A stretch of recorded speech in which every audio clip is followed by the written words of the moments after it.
Why did a Kentucky creek burn like bourbon one night? Even to Walkie, it sounds less like a whiskey story and more like the first scene of a disaster film.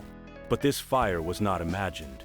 On a night at Heaven Hill in 1996, Bourbon really flowed through the waterway in flames.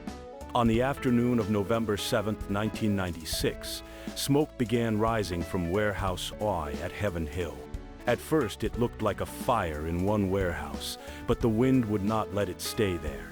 Black smoke climbed into the Kentucky sky, and the flames turned toward other warehouses and the distillery. From that moment, the accident became a night that bourbon history would remember. The wind that day was the cruelest enemy for the people trying to fight the fire.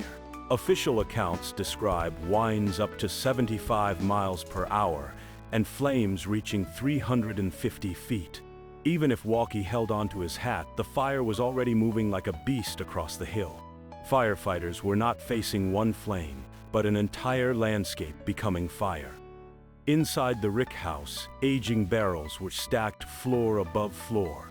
The bourbon inside carried years of time, but it was also a liquid that could burn fiercely.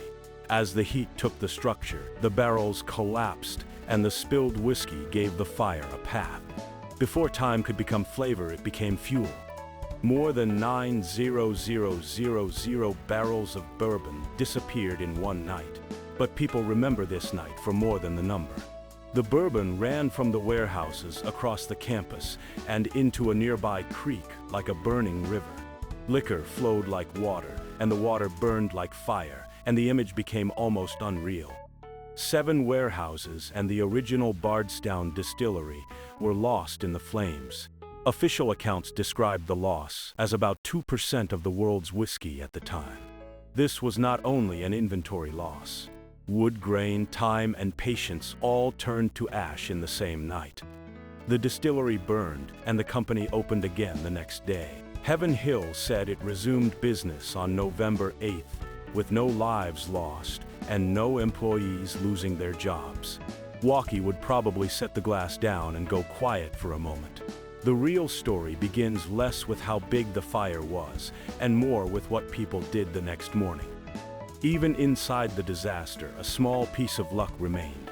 The yeast lineage that reached back to the first batch in 1935 survived in a refrigerator.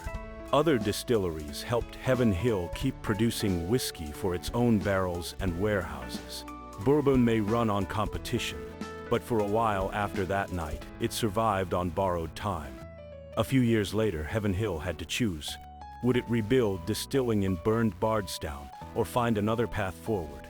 In 1999, the company bought the Bernheim distillery in Louisville and secured a new production home.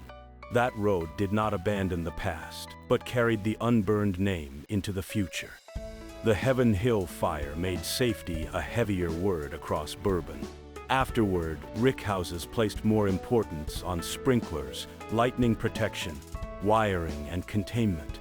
The burning Bourbon River sounds like a legend, but it was really a warning about how easily time, people, and promises can disappear. So behind a glass of bourbon, there can stand the quiet memory of an industry that passed through fire.